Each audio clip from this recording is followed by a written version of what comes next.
at this crowd, I know how loved he was. Thank you all for being here. It means a lot. And like many of you know, my father was a very selfless, loving man. And we were so alike that we often butted heads a lot. But he was so loving that, the fights would never matter. The next day was a fresh start, and that's what I loved so much. The next day I could call him if I have a problem, and just the fight wouldn't matter, it wouldn't even come up. It was just in the past. It's still very hard for me to accept that I will never hear his voice anymore, waking me up in the morning, getting into fights over whose turn it is to do the laundry or dishes, or having him to call when I have car troubles. He was my rock, and I was his. It was just me and him. And I believe that no amount of time will ever truly heal the emptiness in my heart. I will always talk about him to my kids the way he talked about his father to me and my brothers. You remember Daniel? Many people have told me how strong I am for telling him that I understood at the hospital if he could not fight anymore, and I would not hold it against him. I will never be mad at him for leaving.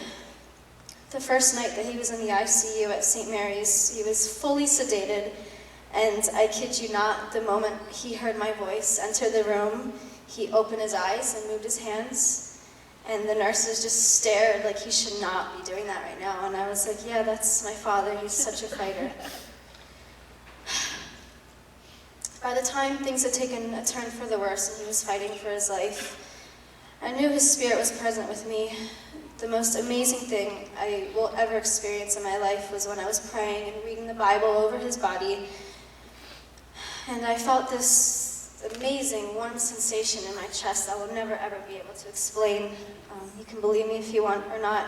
It's just this amazing sensation I will never ever be able to explain to you, and I knew that was him, and I stopped and took a step back and was like, wow, okay, I felt that, I know you're here with me.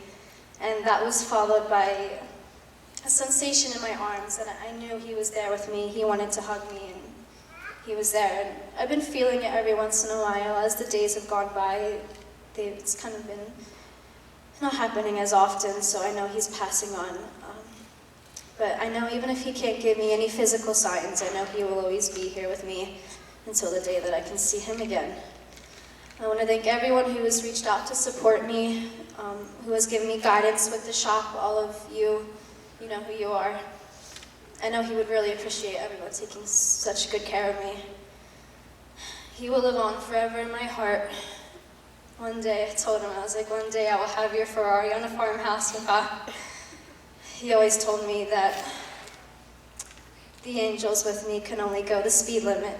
That's what he would always tell me, to not speed. He told me the angels can only go as fast as the speed limit, so I know he's going to be there with me while I'm driving his cars. I can't wait to teach my children what he taught me. We'll either have a little Giovanni or Giovanna.